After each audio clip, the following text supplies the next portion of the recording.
Praise the lord. చేరొచ్చిన మీకు అందరికీ పరమేశ్వర శుభాలు తెలియజేస్తున్నాను. ఈ దినము కొరకు ఏర్పాటు చేయబడిన లేఖన భాగము అపోస్తలుల కార్యములు 1వ అధ్యాయము 3వ వచనం.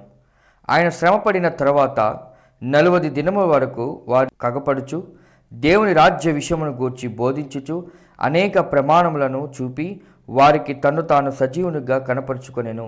Praise the Lord. దేవునికి స్తోత్రం. హల్లెలూయా, హల్లెలూయా. స్తోత్రం, స్తోత్రం.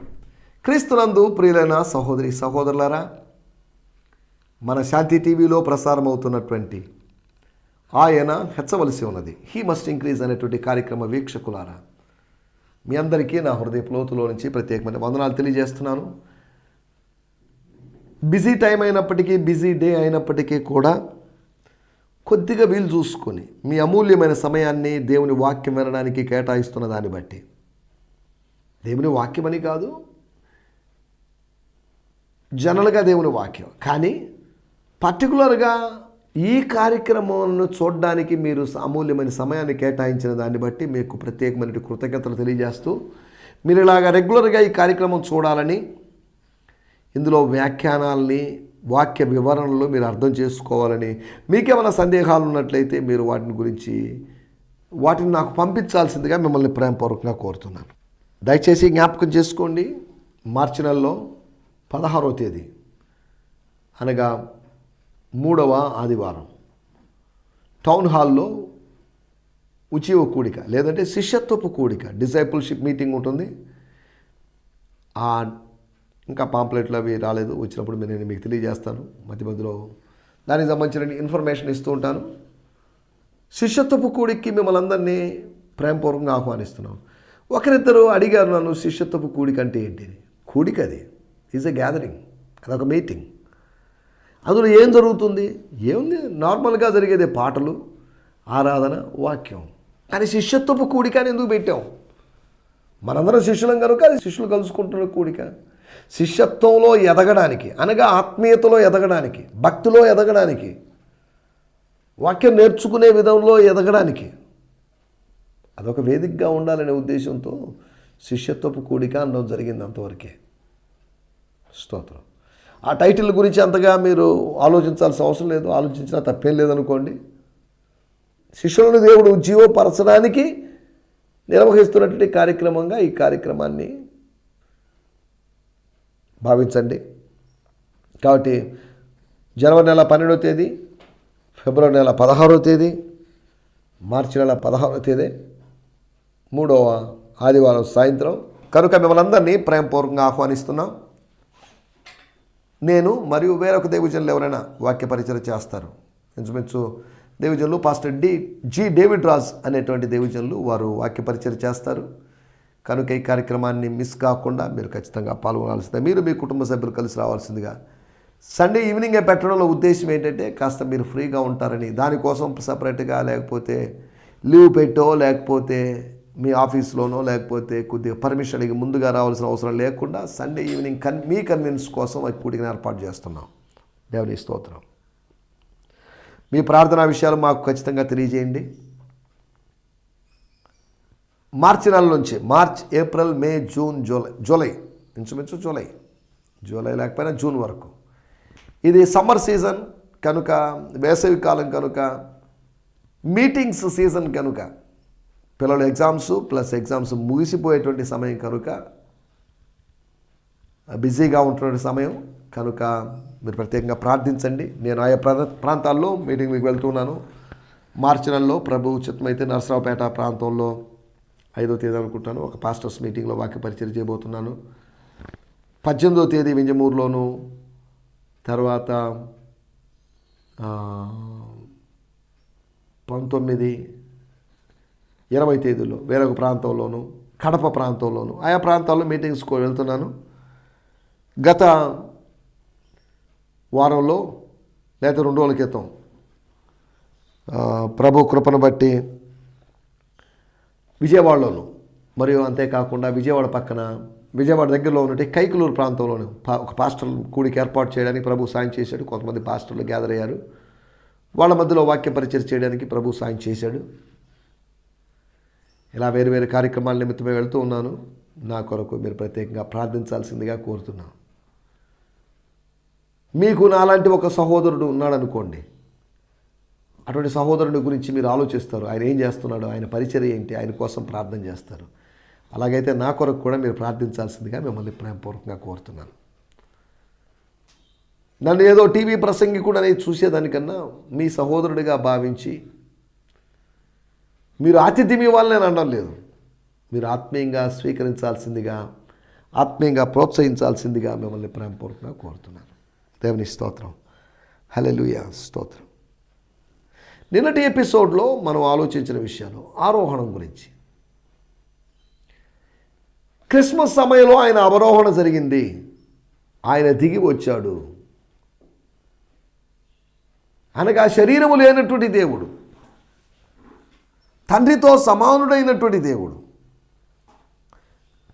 ఆయన నిత్యత్వంలో ఉన్నటువంటి దేవుడు, నరుడుగా మారిన దేవుడు, నరావతారాన్ని ధరించిన దేవుడు ఈ లోకంలో 33.5 సంవత్సరాలు జీవించి పరిచయం చేసినటువంటి ప్రభు. తర్వాత ఒక సమయం, ఒక రోజు, అనగా పెంతెకోస్తుకు ముందు, పెంతెకోస్తుకు ఒక 9 రోజుల ముందు జరిగిన విషయం ఏంటంటే ఆయన ఆరోహణమై వెళ్ళిపోయాడు. యేసు ప్రభు యొక్క పునరుత్థానము ఒక పెద్ద మర్మంగా ఉంది. సరే, పునరుత్థానము అంటే ఆయన చనిపోయాడు, పాతి పెట్టారు, స్త్రీలు చెప్పారు. తోమా ద్వారా మాకు ఇంకా కొద్ది విశ్వాసం బలపడింది. తోమా ప్రశ్నించాడు, దానికి ప్రభు క్లారిటీ ఇచ్చాడు. దానివల్ల ఓహో ఇది కదా అని అనుకున్నాం. అలాగైతే ఈ ఆరోహణం ఏంటండి, ఇది ఒక మిస్టరీగా ఉంది. ఆయన ఎక్కడికి వెళ్ళినట్టు?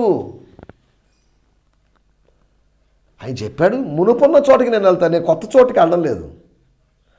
Same place as I was there for years, as I was there earlier. నేను ఇంతకుముందు ఉన్న చోటే నేనున్నాను, అక్కడే ఉంటాను నేను. అదే నా చిరునామా, స్వర్గమే నా చిరునామా, తండ్రి సన్నిధే నా చిరునామా. నన్ను పంపిన తండ్రి దగ్గరికి నేను తిరిగి వెళ్తున్నాను. నన్ను పంపిన నా తండ్రి దగ్గరికి 33.5 సంవత్సరాల తర్వాత తిరిగి వెళ్తున్నాను నేను. ఆ తండ్రితో డైలీ కాంటాక్ట్ ఉంది, కమ్యూనికేషన్ ఉంది, వాస్తవమే. ఆ తండ్రికి నేను ప్రార్థన చేస్తున్నాను, ఆ తండ్రితో రెగ్యులర్ టచ్లో ఉన్నాను నేను. కానీ ఒకరోజు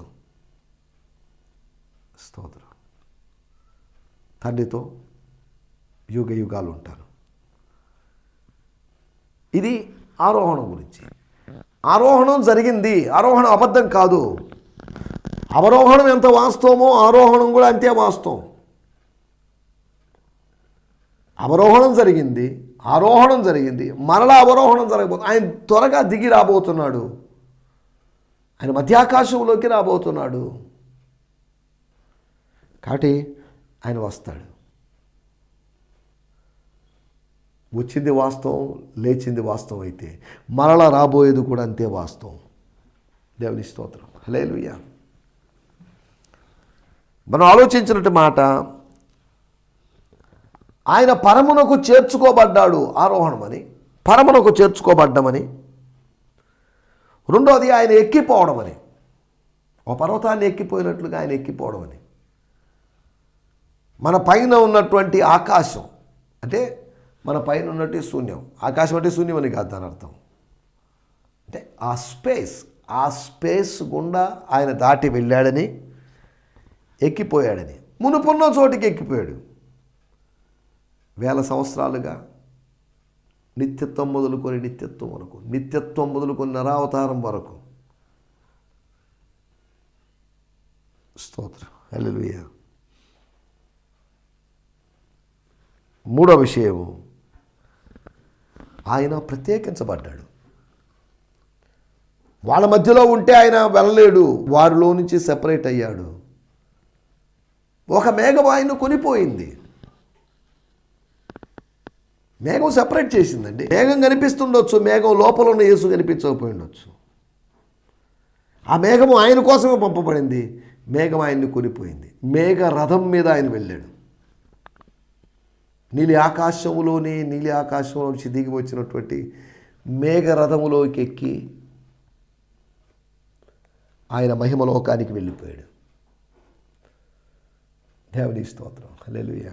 ఆయన ప్రత్యేకించబడ్డాడు. ఆయన ప్రత్యేకమైన వాడుగా ఉండడానికి పిలువబడ్డాడు. ప్రత్యేకంగా ఉన్నాడు. లోకములో ఉన్నప్పటికీ లోకములో ఉన్నవాడిలాగా లేడు. లోకమును జయించిన వాడిగా మారాడు. మనం కూడా లోకములో ఉన్నప్పటికీ లోక సంబంధం కావు. ప్రత్యేకత మనకుంది. మనం ప్రత్యేకించబడతాం. ఒకరోజు ఎత్తబడ్డం అనేటువంటి అనుభవం జరిగినప్పుడు ప్రత్యేకించబడ్డమే. వాళ్ళ నుంచి ఆయన కొంతమందిని పికప్ చేసుకుంటాడు. ఒక చెరువు, ఒక నదిలో గేలం వేసాం, వల వేసాం. చాలా చేపలు ఉన్నప్పటికీ అన్నీ దాంట్లో పడడం లేదు, వాళ్ళలోకి కొన్ని. అలాగే దేవుడు ప్రత్యేకించుకుంటాడు మనల్ని. లోకం నుంచి వేరుగా చేస్తాడు. ఉప్పు సముద్రంలో నుంచి వేరైపోయినట్లుగా మనం కూడా లోక సముద్రం నుంచి వేరైన వాళ్ళమే అని మనం అర్థం చేసుకోవాలి. తర్వాత హెబ్రీయులకు రాసిన పత్రిక 4వ అధ్యాయము 14వ వచనంలో ఆయన మనకు ముందుగా వెళ్ళేవాడు, ఆకాశ మండలం గుండా వెళ్ళినవాడు. ఆయన మనకు ముందుగా వెళ్ళాడు మాదిరి చూపించడం కొరకు. ఇలా మీరు కూడా ఇలాగే జీవితంలో ఈ లోకంలో కొంతకాలం ఉంటారండి. మీరు శాశ్వతం కాదు. నేను 33 సంవత్సరాలు బతికాను, మీరు ఇంకా ఎక్స్ట్రా కూడా బతకవచ్చు. లేదా 33, 66, ఒక 67 సంవత్సరాలు, లేదా 70, 80 మీరు బతకవచ్చు.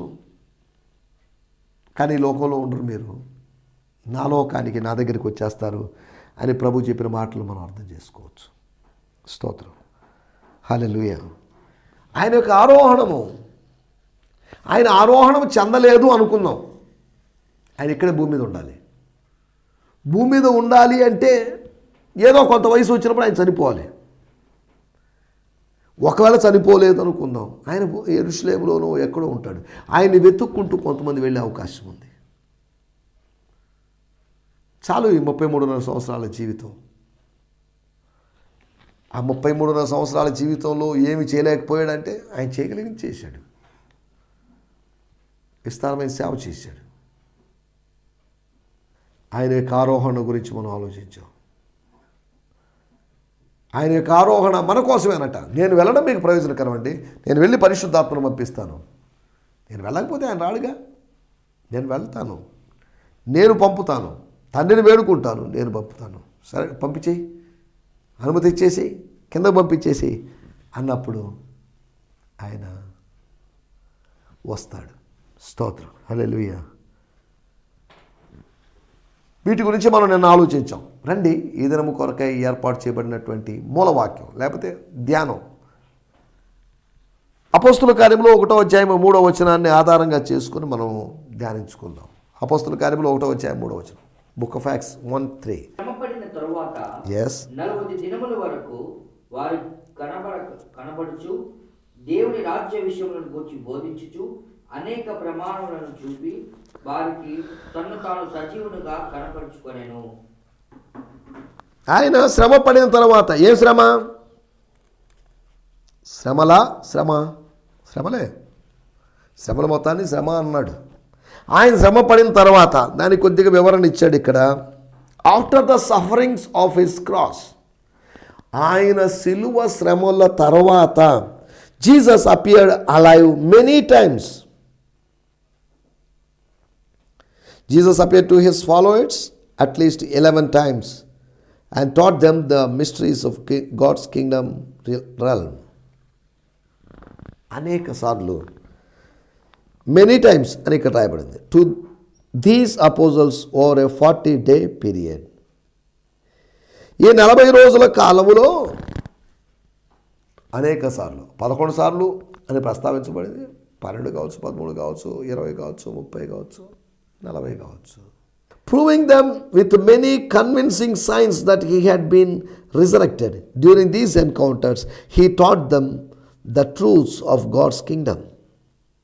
Stotram, hallelujah. అక్కడ రాయబడింది, he taught them the truths of God's kingdom. పరలోక రాజ్య సత్యాలను వారికి తెలియజేశాడు. మూల భాషలో లేకపోతే అరామిక్ భాషలో ఇంకో మాట కూడా యాడ్ అయిందంట. And shared meals with them, వారితో కలిసి భోంచేశాడు అని రాయబడిందండి. దేవుని స్తోత్రం, హల్లెలూయా. 3వ వచనంలో నేను మరలా చదువుతున్నాను. ఆఫ్టర్ దీస్ సఫరింగ్స్ అంటే ఈ బోధిస్తూ తాను కార్యాలు చేస్తూ ఉన్నటువంటి కాలములో సఫరింగ్స్ 3.5 సంవత్సరాల్లో తాను అనుభవించినటువంటి కష్టాలు, దాని ఫలితంగా దాని తర్వాత ఏం జరిగింది, శ్రమల తర్వాత ఏం జరుగుతుంది, శోధనలు, కష్టాలు, నష్టాల తర్వాత ఏం జరుగుతుంది, ఒక 40 దినముల పీరియడ్ మొత్తం. స్తోత్రం. శ్రమల తర్వాత ఏదైనా జరుగుతుందా? ఖచ్చితంగా. ఏం జరగదా? నేను నీ కట్టడలను నేర్చుకొని ఉన్నట్లు అనగా నీ వాక్యాలు నేను నేర్చుకున్నట్లు నేను శ్రమ పొందినట్లు నాకు మేలాయను. నేను నేర్చుకోలేను, కానీ శ్రమల ద్వారా నేర్చుకోవడానికి నాకు అవకాశం దొరికింది. హెబ్రీ పత్రిక 5వ అధ్యాయంలో ఆయన కుమారుడై ఉండి శ్రమల ద్వారా విధేయతను నేర్చుకున్నాడు. మనిషి వేరు వేరు విషయాలు నేర్చుకోవచ్చు. శ్రమ తర్వాత ఏం జరుగుతుంది? నెంబర్ 1 1వ అధ్యాయం 3వ వచనం. తరువాత 40 దినముల వరకు వారికి అగుపడుచు అనగా వారికి కనిపిస్తూ వారికి ప్రత్యక్షమవుతూ. అంటే దాని అర్థం ఏంటి? ఆయన లేచాడు. ఎలా కనపరుచుకున్నాడంట? శవంలాగా కనపరుచుకోలేదు, సజీవునిగా కనపరుచుకున్నాడు. He reveal himself as a living one. రోమపత్రిక 1వ అధ్యాయంలో దావీదు కుమారునిగా, దేవుని కుమారుడిగా నిరూపించబడ్డాను. ఆయన శ్రమ పడిన తర్వాత ఏం జరిగింది? సరే పోనీలేండి, శ్రమ పడిన తర్వాత సుఖం దొరికింది, అది కూడా లేదుగా. శ్రమల తర్వాత సుఖాలేగా వచ్చేది. కానీ యేసు శ్రమల తర్వాత కూడా ఆయన శ్రమ పడ్డాడు. విశ్రాంతి లేకుండా, రిలాక్స్గా ఉండలేకుండా తండ్రి కుడి పార్శ్వను కూర్చొని ఇప్పుడు విజ్ఞాపన చేస్తూ ఉన్నాడు. ఆయన శ్రమ పడిన తర్వాత శ్రమలు మనకు వస్తాయి, శ్రమలు మనకు నియమించబడ్డాయి. We are appointed for afflictions. శ్రమలు కొత్త కాదు మనకు, అంటే మనకు కొత్త కాదు, యేసు కొత్త కాదు. శ్రమ పడతాం. శ్రమలు మన సైన్యం, శ్రమలు మనతో ఉంటాయి. ఇప్పుడు ఈ శ్రమలు ఎందుకు అనే దాని గురించి మనం కొద్దిగా అర్థం చేసుకోవడానికి, శ్రమల తర్వాత ఏం జరుగుతుంది? 1 శ్రమల తర్వాత పునరుత్థానం. అంటే శ్రమ అంటే మరణం. అంటే ఖచ్చితంగా శ్రమ అంటే మరణం అని కాదు, మరణంలో కూడా శ్రమ ఉంది. మరణించిన వారు దాటిపోయారు, కానీ మరణించిన వాళ్ళని జ్ఞాపకం చేసుకొని కుటుంబ సభ్యులు, బంధుమిత్రాలు ఎవరో కొంత దుఃఖిస్తూనే ఉంటారు. అది మానసికమైన శ్రమ కాదా? శ్రమ పడిన తర్వాత అంటే శారీరకంగాను, ఆత్మీయంగాను, మానసికంగాను శ్రమ పడిన తర్వాత, శ్రమ పెట్టబడిన తర్వాత, శ్రమ అనుమతించబడినటువంటి శ్రమను అనుభవించిన తర్వాత, అనుమతించింది తండ్రి, అనుభవించింది కుమారుడు. దేవుని స్తోత్రం. మనం ఇక్కడ ఆలోచిస్తున్న విషయం, 2వ విషయము అపోస్తల కార్యములో 1వ అధ్యాయము 9వ వచనం. ఈ మాటలు చెప్పి వారు చూచుచుండగా ఆయన ఆరోహణమాయెను. ఎక్కడికి వెళ్ళాడు? ఇక్కడ నుంచి వేరే ఊరికి వెళ్ళాడని కాదు, యెరూషలేములో నుంచి ఆయన గలిలయకి వెళ్ళినట్టు కాదు. ఆయన కొనిపోబడెను, ఆయన ఎత్తబడెను. లేకపోతే he was caught by the clouds and he was taken to his real house. దేవుని స్తోత్రం. హల్లెలూయా. ఎక్కడికి వెళ్ళాడంట? ఏమోనండి, వీ డోంట్ నో అని కాదు, తండ్రి కుడి పార్శ్వమున కూర్చొని ఉన్నాడు. ఆయన పైకి వెళ్ళాడు. పైకి వెళ్ళాడన్నప్పుడు నాకు ఒక మాట గుర్తొస్తుంది. అలనాడు నోవహు ఓడ మైదానంలో ఉంది, అంటే మామూలుగా ప్లెయిన్గా ఉన్న ప్లేస్లో ఉంది. నోవహు ఇంటి దగ్గర ఎక్కడో మరి ఓడ నిర్మాణం జరిగింది, చితిసార గుమ్మంతో, ఇవన్నీ మనకు తెలుసు. నోవహు ఓడకి ఏం జరిగింది? ఆదికాండము 8వ అధ్యాయము 4వ వచనంలో రాయబడింది, ఆ ఓడ అరారాతు కొండల పైన నిలిచెను. ఒక ప్రళయం వచ్చింది, అదే శ్రమ. అదెందుకు శ్రమ? జనులందరూ నశించిపోయారు, 8 మంది మాత్రం మిగిలారు, 8 మంది మాత్రం బతికారు. నోవహు, నోవహు భార్య, నోవహుకి 3 కుమారులు, 3 కోడళ్ళు, 8 మంది. మిగతా వాళ్ళందరికీ శ్రమ వచ్చింది. వీళ్ళకి 8 మందికి సుఖం, 8 మంది కాకుండా మిగిలిన కొన్ని లక్షల మందికి శ్రమ కలిగింది. ఒక విధంగా 8 మందికి కూడా శ్రమ కలిగింది. అంటే ఎలాగా స్వేచ్ఛ లేకుండా ఓడలోనే బందీలైపోయి విశాలమైన ప్రపంచంలో ఉన్న వాళ్ళు ఇప్పుడు ఓడకు పరిమితం అయిపోయారు.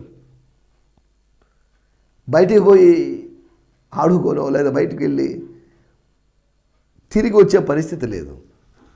శ్రమ పడిన తర్వాత నోవహు ఓడ అరారతు కొండ మీద ఉన్నట్లుగా ఉత్తర సభా పర్వతము అని చెప్పబడినటువంటి యెషయా గ్రంథం 14వ అధ్యాయంలో చెప్పబడి, లేకపోతే సియోను కొండ, లేకపోతే తండ్రి కుడి పార్శ్వము అనేటువంటి ఎత్తైన స్థలం, ఉన్నతమైన స్థలం, 3వ ఆకాశంలోని స్థలం, అక్కడికి వెళ్ళాడు యేసు. ధ్యానిస్తాం. శ్రమ తర్వాత పునరుత్థానం కలిగిందని, శ్రమ తర్వాత పరలోకంలోనే ఎత్తైన స్థలం పరలోకం దొరికిందని, పరలోకానికి వెళ్ళాడని, పరలోకంలో ప్రవేశించాడని, పరలోకాన్ని మొత్తం కొండ అనుకుందాం, కొండ మీదకి వెళ్ళాడని. దేవుని స్తోత్రం. హల్లెలూయా. 3వది రోమీయులకు రాసిన పత్రిక 8వ అధ్యాయము 17వ వచనంలో రాయబడిన మాట, మనము పిల్లలమైతే వారసులము, అనగా దేవుని వారసులము, క్రీస్తుతో కూడా మహిమ పొందుటకు ఆయనతో శ్రమ పడిన యెడల క్రీస్తుతో తోడి వారసులము. ఆయనతో శ్రమ పడితే, క్రీస్తుతో శ్రమ పడితే, క్రీస్తుతో కష్టాలు అనుభవిస్తే, క్రీస్తును కలిగి క్రీస్తు సాన్నిధ్యంలో, in the presence, in the light of Jesus. దేవుని స్తోత్రం. దానివల్ల ఏం జరుగుతుందట? మనము వారసులం అవుతాం. అంటే వారసులు అంటే కొడుకు అన్నట్టుగా, వారసుడు వారసురాలు, కొడుకు కూతురు అన్నట్టుగా. మనము శ్రమ పడితే, కష్టపడితే మనం కుమారులుగా ఎంచబడతాం. ఆయనలాగా కష్టపడితే. మనం ఆలోచిస్తున్న మాట, ఆయన శ్రమ పడిన తర్వాత ఆయనకు పునరుత్థానం కలిగింది. ఆయన పర్వతం మీద ఉన్నటువంటి అనుభవంలోకి వచ్చేసాడు. యేసు ప్రభువే నోవహు ఓడని నేను అనలేదు, జస్ట్ ఒక సింబాలిక్గా, సింబాలిజం అంతవరకే. 3వది ఆయన వారసత్వం పొందాడు. ఎవరికి వారసత్వం? తండ్రి వారసత్వం కుమారునికేగా. తండ్రి స్వాస్థ్యం మొత్తం కుమారునికి కాదా? తండ్రి ఉన్న చోటు ఆయన ఉండగలిగాడు. దేవుని స్తోత్రం. హల్లెలూయా. 4వ విషయం, నేను శ్రమ తర్వాత ఏం జరుగుతుంది? ప్రభు యొక్క వారసత్వం పొందగలం. శ్రమ ద్వారా ఏం జరిగింది? హల్లెలూయా. ఏమైనా జరిగిందా? ఖచ్చితంగా జరుగుతుంది. అంటే శ్రమ పడిన తర్వాత, అంటే విత్తబడ్డం తర్వాత, నాటబడ్డం తర్వాత, మరణం తర్వాత,